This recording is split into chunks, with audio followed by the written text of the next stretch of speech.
सभी प्यारे दोस्तों का स्वागत है सार्थक कोचिंग क्लासेस में। जैसा कि आप सभी प्यारे साथियों को पता है, हमने उत्तर प्रदेश पुलिस कांस्टेबल 2024 की भर्तियों के लिए एकलव्य सीरीज स्टार्ट की थी, जिसकी क्लासेस काफी समय पहले स्टार्ट हो चुकी हैं। यदि आपने इससे पहले की क्लासेस नहीं देखी तो उनको अवश्य देख लें। उसकी लिंक मैंने आपको नीचे डिस्क्रिप्शन में दे दी है। प्ले लिस्ट बनी हुई है, आप क्रम वाइज तरीके से सारी क्लासेसों को ले सकते हैं। ठीक है दोस्तों, आज हमारा जो हिस्ट्री का टॉपिक है वो है बौद्ध धर्म के बारे में, यानी बुद्धिज्म के बारे में आज हम जानेंगे। इससे पहले हमने क्या पढ़ा था दोस्तों? इससे पहले हमने महाजनपदों के उदय के बारे में जाना था। ठीक है दोस्तों, मुझे उम्मीद है आपने वो क्लास अवश्य देखी होगी। ठीक है, तो चलिए बिना देर के हुए हमारी आज की हिस्ट्री की क्लास स्टार्ट करते हैं। लेकिन उससे पहले जो प्यारे दोस्त नए हैं वो चैनल को सब्सक्राइब कर लेंगे, वीडियो को लाइक कर देंगे, दोस्तों में शेयर कर देंगे। ठीक है दोस्तों, चलिए अपनी क्लास स्टार्ट करते हैं। देखिए दोस्तों, सबसे पहले जान लेते हैं हम बौद्ध धर्म के बारे में। ठीक है दोस्तों, चैप्टर नंबर कौन सा चला है? हमारा चैप्टर नंबर 7 चला है, यानी चैप्टर नंबर 6 तक हम पढ़ चुके हैं। ठीक है दोस्तों, बौद्ध धर्म के बारे में जान लेते हैं। सबसे पहले जान लेते हैं इस धर्म की जरूरत क्यों पड़ी दोस्तों? इस धर्म की जरूरत भी उसी लिए पड़ी जो मैंने आपको जब बताई थी जैन धर्म में। क्या बताई थी दोस्तों मैंने आपको? जब दोस्तों हिंदू धर्म में क्या सबसे पहले धर्म कौन सा था, तो आप बताएंगे हिंदू धर्म था। कौन सा धर्म था? हिंदू धर्म था। जब हिंदू धर्म में क्रूतियां आ गई, प्रदूषण आ गए, तब उसके विकल्प में जो धर्म आए, जैसे इस्लाम धर्म, बौद्ध धर्म, जैन धर्म, ईसाई धर्म, तो वो धर्म आए। इसीलिए बौद्ध धर्म का भी जन्म इसी प्रकार हुआ। ठीक है दोस्तों, क्लियर हुआ? बिल्कुल क्लियर हो गया होगा। चलिए आगे पढ़ लेते हैं। अब जान लेते हैं बौद्ध धर्म के परिचय के बारे में। ठीक है दोस्तों, इससे पहले दोस्तों इसके संस्थापक कौन है? तो इसके संस्थापक होंगे गौतम बुद्ध। कौन होंगे? गौतम बुद्ध होंगे, जिसको एशिया का ज्योतिपुंज कहा जाता है, यानी लाइट ऑफ एशिया कहा जाता है। क्या कहा जाता है? लाइट ऑफ एशिया कहा जाता है। इसके बारे में हमको जानकारी कहाँ से मिलती है? इसके बारे में हमको जानकारी मिलती है केटन, जो चीन का अभिलेख है, वहां से हमको इसके बारे में जानकारी मिलती है कि गौतम बुद्ध को एशिया का ज्योतिपुंज कहा जाता है। इनका बचपन का नाम क्या था? तो आप बताएंगे सिद्धार्थ था। क्या था? सिद्धार्थ था। और सिद्धार्थ, इनका जब जन्म हुआ वो किससे अपनाया गया? देखिए दोस्तों, इनका जो जन्म, इनके ज्ञान, इनकी मृत्यु, इनके जो वो है ना, इनके साक्ष्यों को किसी ना किसी प्रतीक चिन्ह से दर्शाया गया है। ठीक है दोस्तों, तो उसको बता देंगे हम आपको। जिनका जन्म कब हुआ दोस्तों? इनका जन्म हुआ 563 बीसी लुम्बिनी कपिलवस्तु में हुआ। कहाँ हुआ? 563 बीसी लुम्बिनी कपिलवस्तु में इनका जन्म हुआ। ठीक है दोस्तों, इनके पिता का नाम क्या था? तो इनके पिता का नाम था सिद्धोधन। क्या था? सिद्धोधन, जो कि शाक्य गण के मुखिया थे। ठीक है दोस्तों, इनके जन्म को किससे दर्शाया गया? तो इनके जन्म को दर्शाया गया कमल और सांड से। किससे दर्शाया गया? कमल और सांड से। तो आप इनको नोट कर लीजिए, क्योंकि आपसे एग्जाम में पूछे जाते हैं। बुद्ध के जो चिन्ह है ना, जैसे जन्म का चिन्ह, मृत्यु का चिन्ह, जिसको महापरिनिर्वाण कहा जाता है। ठीक है दोस्तों, ये अलग अलग तरीके से अपनाए गए हैं और इनका जो नाम है, अलग अलग जन के नाम इनको दिए गए हैं। ठीक है दोस्तों, तो आप ये नोट कर लेंगे इनके प्रतीक चिन्हों के बारे में। नेक्स्ट दोस्तों, इनकी माता का नाम क्या था? तो इनकी माता का नाम था माया देवी। क्या था? माया देवी। जो देखिए दोस्तों, माया देवी है ना, ये 7 वर्ष की उम्र में ही, जब गौतम बुद्ध 7 वर्ष के हुए थे, तभी इनका देहांत हो गया था। तो इनकी इनकी जो मौसी जी हैं, गौतमी द्वारा पालन किया गया। कौन? प्रजापति गौतमी द्वारा इनका पालन किया गया। ठीक है दोस्तों, आप ये याद रखेंगे। इनकी पत्नी, इनका 16 वर्ष की आयु में इनका विवाह हो गया यशोदा से, और यशोदा से इनको एक पुत्र हुआ जिसका नाम था राहुल। क्या था? जब गौतम बुद्ध नगर ने अपने 29 सालों में कोई भी दुख नहीं देखा, कोई भी वो नहीं देखा, तो उनकी लाइफ क्या थी? उनकी लाइफ बहुत अच्छी चल रही थी। ठीक है दोस्तों, एक दिन उनके मन में जो है वो विचार आया। ये कहानी है दोस्तों, मैं भी आपको कहानी बता रहा हूँ, सभी ये कहानी बताते हैं। ठीक है दोस्तों, तो गौतम बुद्ध के मन में एक विचार आया, क्यों ना कपिलवस्तु की सैर की जाए। क्या की जाए? कपिलवस्तु की सैर की जाए। तो वो अपने जो सारथी था चन्ना, ये आपसे नाम पूछेगा दोस्तों, बुद्ध के सारथी का नाम क्या था? तो आप बताएंगे चन्ना। क्या था? चन्ना। और इनका जो घोड़ा था उसका नाम था कंथक। क्या था? कंथक। तो आप इन दोनों के नाम याद रखेंगे, क्योंकि जब ये घर छोड़ के जाएंगे तो कंथक घोड़ा इनके साथ होगा। ठीक है दोस्तों, घोड़े के साथ कपिलवस्तु की सैर पर गए। ठीक है दोस्तों, कपिलवस्तु की सैर पर गए तो इन्होंने 4 दृश्य देखे। क्या देखे? 4 दृश्य देखे।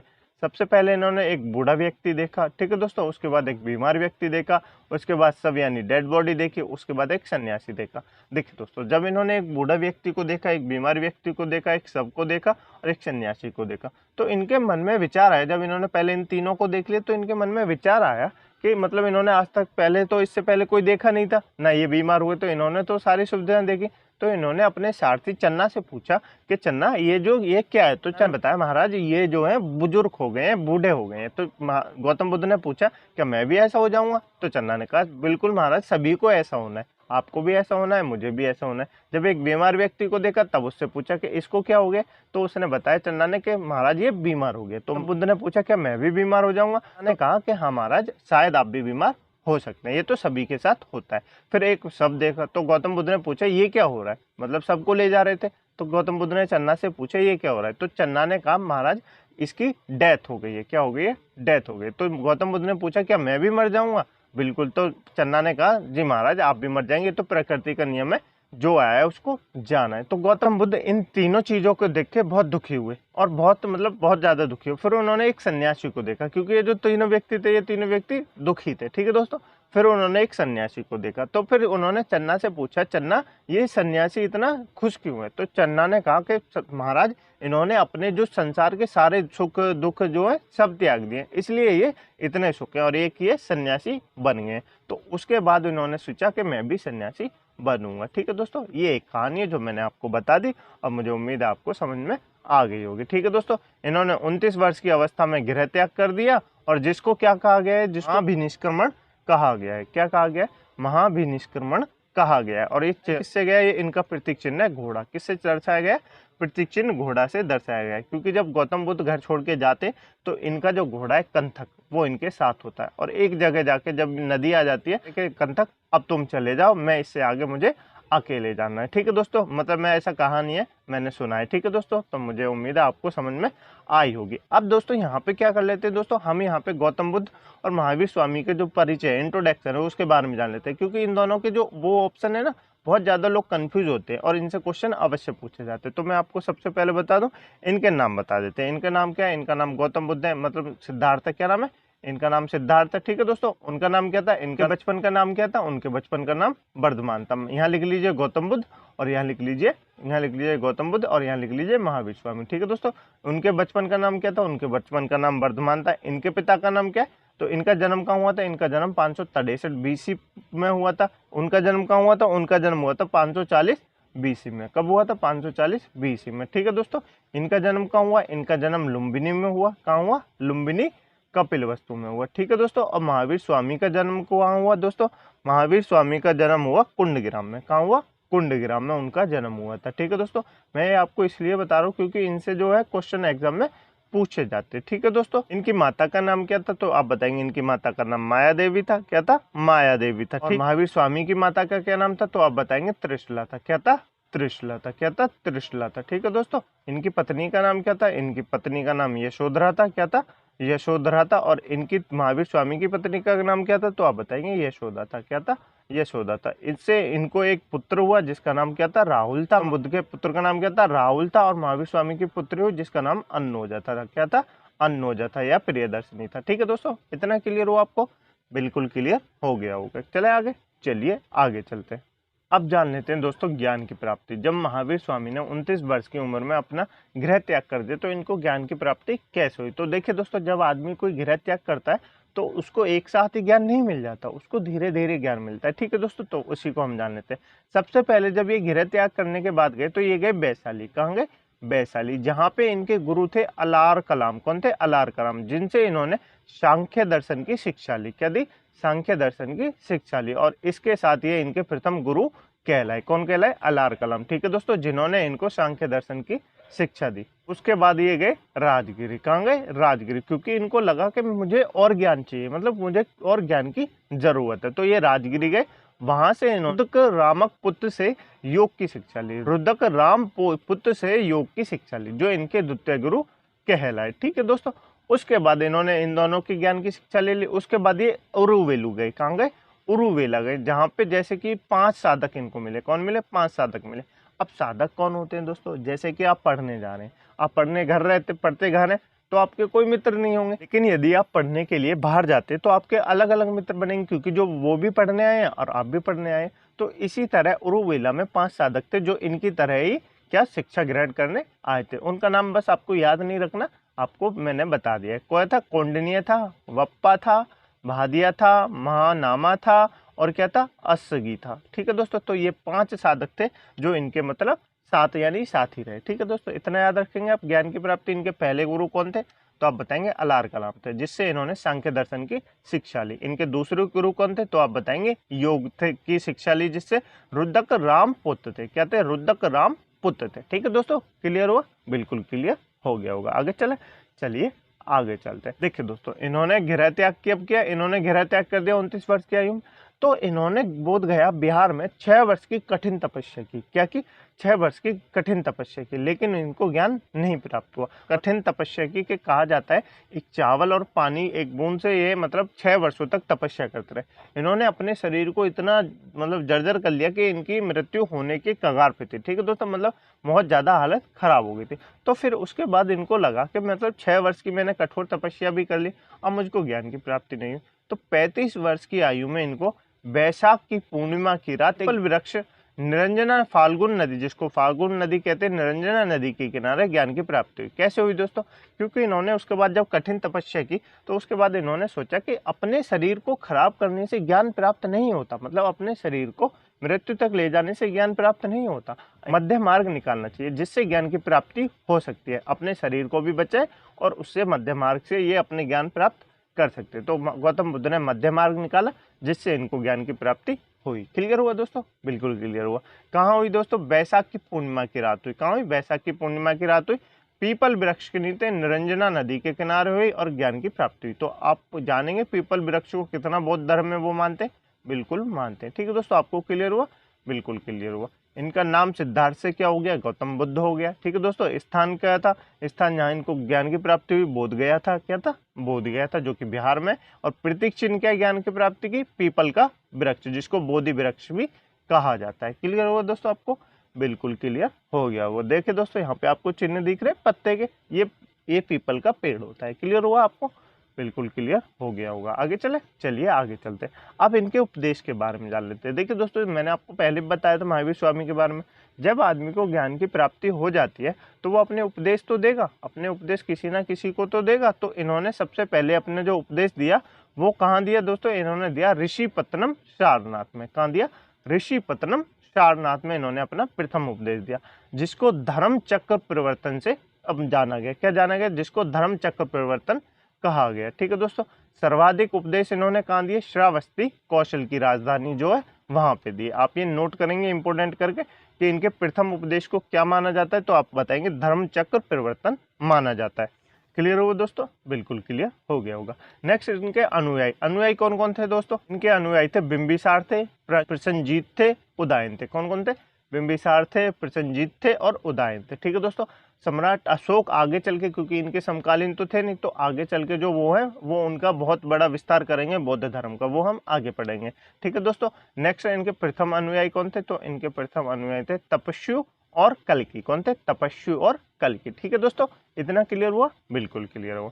नेक्स्ट दोस्तों, इनकी मृत्यु, इनकी मृत्यु कब हुई, तो इनकी मृत्यु हो गई 483 ईसा पूर्व में। कब हो गई, 483 ईसा पूर्व में, उत्तर प्रदेश में हो गई। कहाँ हो गई, कुशीनगर उत्तर प्रदेश में हो गई। ये आपको नोट करना है। ठीक है दोस्तों, इनका जन्म कहाँ हुआ, लुम्बिनी में हुआ। इनकी मृत्यु कहाँ हो गई, कुशीनगर उत्तर प्रदेश में हो गई। ठीक है दोस्तों, जिसको क्या कहा गया, जिसको महापरिनिर्माण कहा गया। क्या कहा गया, महापरिनिर्माण कहा गया। ठीक है दोस्तों, इसका प्रतीक चिन्ह क्या है, तो आप बताएंगे इसका प्रतीक चिन्ह है स्तूप। क्या है, स्तूप। बौद्ध के अवशेषों को 8 भागों में बांटकर स्तूप बनाएंगे। ठीक है दोस्तों, आगे चल के हम पढ़ेंगे सम्राट अशोक ने कितने स्तूप बनवाए, सबसे अधिक सम्राट अशोक ने स्तूप बनवाए। ठीक है दोस्तों, इनका अंतिम संस्कार किसने किया, तो आप बताएंगे मल्ल राजा द्वारा अंतिम संस्कार किया गया। ठीक है दोस्तों, इतना याद रखेंगे आप, बिल्कुल याद रखेंगे। आगे चले, चलिए आगे चलते हैं। अब जान लेते हैं दोस्तों बौद्ध धर्म की कुछ विशेषताओं के बारे में। ठीक है दोस्तों, जैसे हमने जैन धर्म की विशेषताएं जानी, ऐसे हम बौद्ध धर्म की विशेषताएं जान लेंगे।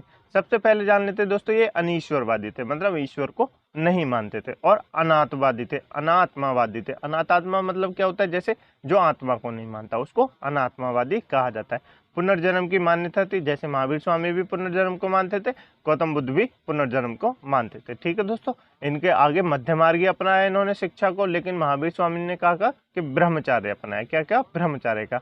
महावीर, देखिए गौतम बुद्ध ने कहा था कि आप बिना घर छोड़े भी बौद्ध धर्म को अपना सकते हैं। ठीक है दोस्तों, ये गौतम बुद्ध ने कहा था। ठीक है दोस्तों, नेक्स्ट बौद्ध के 4 आर्य सत्य हैं। 4 आर्य सत्य क्या है, दुख है, दुख का समुदाय है, दुख का निरोध है और दुख का निरोधगमनी प्रतिपेदक है। इन्होंने कहा दुख है, दुख का कारण है, दुख का निवारण है। और दुख के लिए जब आप करते हैं ना, दुख के कारण और निवारण को जब आप छोड़ देते हैं तो दुख का समाप्ति भी है। ठीक है दोस्तों, तो गौतम बुद्ध ने 4 आर्य सत्य दिए। दुख है, दुख का निवारण है, दुख का कारण है, दुख का समाधान है, और दुख को छोड़ के जो परम प्राप्ति होती है दुख को छोड़ने के बाद, तो वो है। ठीक है दोस्तों, संसार दुखों से भरा हुआ है, ऐसा गौतम बुद्ध ने कहा था।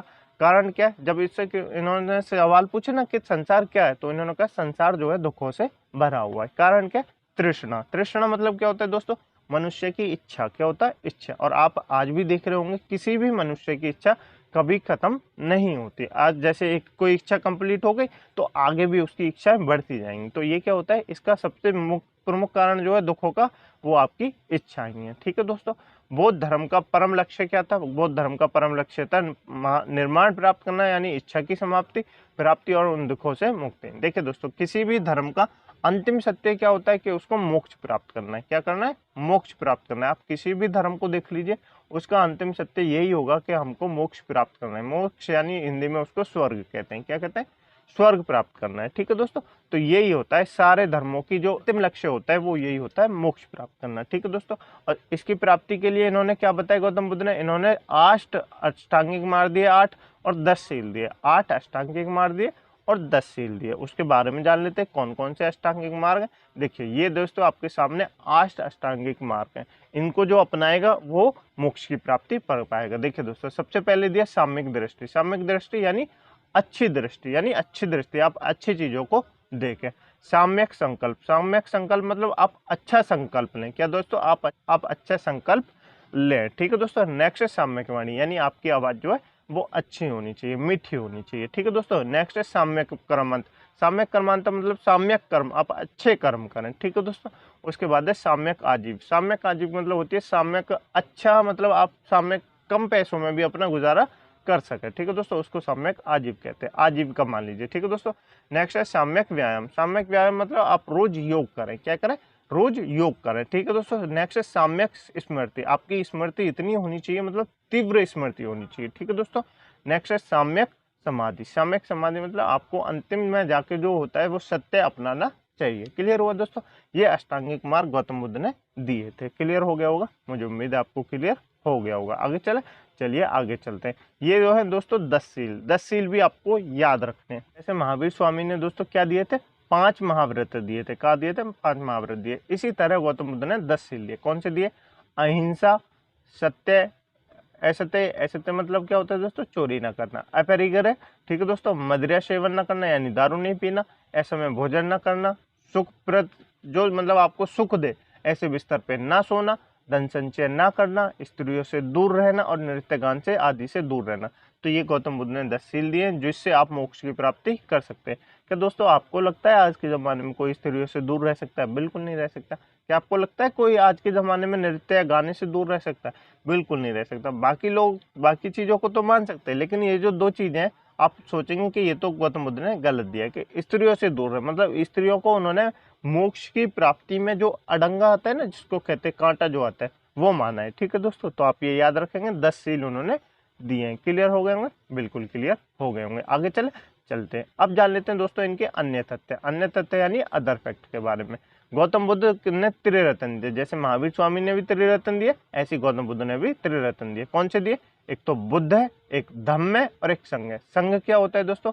संघ होता है आश्रम। क्या होता है दोस्तों? संघ होता है आश्रम। आश्रम मतलब होता है दोस्तों जिसमें लोग शिक्षा ग्रहण करने के लिए जाते। तो इसी तरह बौद्ध धर्म में यदि किसी को बौद्ध धर्म में जाना था तो उसको संघ में जाना पड़ता था, उसको आश्रम कहते थे। ठीक है दोस्तों, इसमें प्रवेश की आयु थी 15 वर्ष। क्या थी? 15 वर्ष की आयु इसमें प्रवेश की थी, कि जब तक आप इसमें आएंगे तो आपकी उम्र 15 वर्ष होनी चाहिए। ठीक है दोस्तों, चलिए आगे जाने। नेक्स्ट है बुद्ध के अनुयायी। बुद्ध के अनुयायी कौन थे? भिक्षुक कौन थे? भिक्षुक इनके सन्यासी थे। उपासक कौन थे? उपासक इनके गृहस्थ थे। कौन थे? गृहस्थ थे। क्लियर हुआ? बिल्कुल क्लियर हुआ। नेक्स्ट है दोस्तों वैशाख पूर्णिमा। वैशाख पूर्णिमा का दोस्तों बौद्ध धर्म में बहुत बड़ा महत्व है। क्यों महत्व है? क्योंकि बौद्ध का जन्म कब हुआ? वैशाख पूर्णिमा के रात हुआ।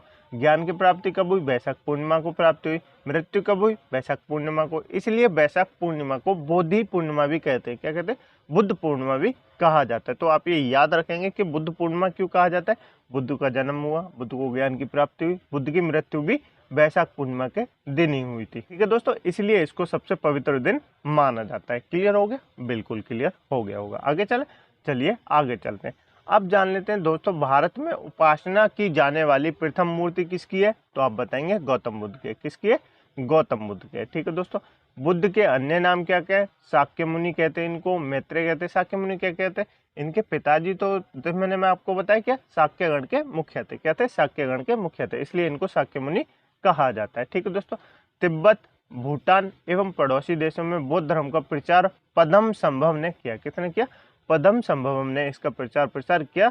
ठीक है दोस्तों, जो कि बौद्ध धर्म वज्रयान शाखा से थे। ठीक है दोस्तों, इनकी 123 फीट ऊंची मूर्ति हिमाचल प्रदेश रेवाल झील पर प्राप्त है। देखिए दोस्तों, जब गौतम बुद्ध की प्रथम मूर्ति की उपासना की गई थी ना, वो किस शैली में बनाई गई थी? तो आप बताएंगे मथुरा शैली में बनाई गई थी। किस शैली में बनाई गई थी दोस्तों? मथुरा शैली में बनाई गई थी। ठीक है दोस्तों, और सबसे अधिक मूर्ति किस शैली में बनाई गई है? तो आप बताएंगे गांधार शैली में बनाई गई है। ये मूर्ति की दो शैलियां, एक गांधार शैली है, एक मथुरा शैली है। इनके बारे में हम आर्ट एंड कल्चर में आगे पढ़ेंगे। ठीक है दोस्तों, इतना याद रखेंगे? बिल्कुल याद रखेंगे। अब जान लेते हैं दोस्तों बौद्ध संगीतियां। बौद्ध संगीतियां इंपॉर्टेंट है, आपको 3 स्टार बना लीजिए, क्योंकि हर एग्जाम में इनसे क्वेश्चन पूछा जाता है। ठीक है दोस्तों, चलिए अब हम इनको पढ़ लेते हैं। तो यहाँ देखिए आपके सामने सभा लिखा हुआ है, यहाँ समय लिखा हुआ है, यहाँ स्थान लिखा हुआ है, यहाँ आपको अध्यक्ष लिखे हुए हैं, और यहाँ इनके शासनकाल में जिसके शासनकाल में ये समितियां हुई उनके नाम लिखे हुए हैं। ठीक है दोस्तों, तो प्रथम बौद्ध संगीति कब हुई ये आपको समय याद नहीं रखना दोस्तों, क्योंकि ये एग्जाम में नहीं पूछा जाता। प्रथम बौद्ध संगीति कहाँ हुई? तो आप बताएंगे राजगीर में हुई। कहाँ हुई? राजगीर में हुई। इसके अध्यक्ष कौन थे? महाकश्यप थे। कौन थे? महाकश्यप थे। और किसके शासनकाल में हुई? अजातशत्रु के शासनकाल में हुई। ठीक है दोस्तों, नेक्स्ट है द्वितीय बौद्ध संगीति कहाँ हुई? द्वितीय बौद्ध संगीति वैशाली में हुई। कहाँ हुई? वैशाली में हुई। किसके इसके अध्यक्ष कौन थे? तो आप बताएंगे सबाकामी थे। कौन थे? सबाकामी इसके अध्यक्ष थे। ठीक है दोस्तों, और इसमें शासनकाल कौन था? इस समय शासनकाल था कालाशोक का। किसके शासनकाल में हुई? कालाशोक के शासनकाल में हुई थी। ठीक है दोस्तों, नेक्स्ट है तृतीय बौद्ध संगीति। तृतीय बौद्ध संगीति कहाँ हुई? पाटलिपुत्र में हुई। कहाँ हुई? पाटलिपुत्र में हुई। इसके अध्यक्ष कौन थे? मोगलीपुत्र तिष्य थे। कौन थे? मोगलीपुत्र तिष्य। किसके शासनकाल में हुई? सम्राट अशोक के शासनकाल में हुई। ठीक है दोस्तों, नेक्स्ट है चतुर्थ बौद्ध संगीति। चतुर्थ बौद्ध संगीति कब हुई दोस्तों? कहाँ हुई? आप बताएंगे कुंडलवन में हुई। कुंडलवन कहाँ है? कश्मीर में। ठीक है दोस्तों, वसुमित्र इसके क्या थे? अध्यक्ष, और इसके उपाध्यक्ष कौन थे? तो आप बताएंगे अश्वघोष इसके उपाध्यक्ष थे। ठीक है दोस्तों, किसके शासनकाल में हुई? तो आप बताएंगे कनिष्क के शासनकाल में हुई थी। ठीक है दोस्तों, देखिए दोस्तों, जब आपने सुना होगा बौद्ध धर्म जो है दो धाराओं में बट गया। दो किसमें? दो शाखाओं में बट गया। किस में बता? ये जो पहली बौद्ध संगीति हुई थी ना दोस्तों, इसी में बौद्ध धर्म दो शाखाओं में बट गया। कौन कौन से? हीनयान शाखा और महायान शाखा। किस किस में? हीनयान शाखा और महायान शाखा, इन दोनों शाखाओं में बट गया। तो ये भी आप याद रखेंगे, आपसे पूछेगा कि किस संगीति में बौद्ध धर्म दो भागों में बट गए। तो आप बताएंगे प्रथम बौद्ध संगीति में बौद्ध धर्म दो भागों में बट गया, हीनयान और महायान। ठीक है दोस्तों, मुझे उम्मीद है आपको बौद्ध धर्म बिल्कुल क्लियर हो गया होगा। बौद्ध धर्म की जितनी भी महत्वपूर्ण जानकारी थी मैंने आपको बता दी। ठीक है दोस्तों, मुझे उम्मीद है आपको क्लास अच्छी लगी होगी। यदि आपको क्लास अच्छी लगी है तो वीडियो को लाइक कर दें, दोस्तों में शेयर कर दें, चैनल को सब्सक्राइब जरूर कर लें। ठीक है दोस्तों, इस क्लास की PDF डाउनलोड करने के लिए आप हमारे टेलीग्राम ग्रुप को ज्वाइन कर सकते हैं, जिसकी लिंक मैंने आपको नीचे डिस्क्रिप्शन में दे दी है। ठीक है दोस्तों, वहां जाके आप इस क्लास की PDF डाउनलोड कर सकते हैं। ठीक है दोस्तों, मुझे उम्मीद है आपको क्लास अच्छी लगी होगी। यदि आपको अच्छी नहीं लगी तो आपको समझ में नहीं आई, अपने फीडबैक अवश्य बताएं कमेंट बॉक्स में कि आपको क्लास समझ में आ रही है या नहीं आ रही। ठीक है दोस्तों, मिलते हैं अगली क्लास में एक नए चैप्टर के साथ। तब तक के लिए अपनी क्लासों का रिवीजन अवश्य करते रहिए। ठीक है दोस्तों, और अपने नोट्स अवश्य बनाइए। ठीक है दोस्तों, मिलते हैं अगली क्लास में एक नए चैप्टर के साथ। तब तक के लिए अपना ध्यान रखिएगा। जय हिंद, जय भारत।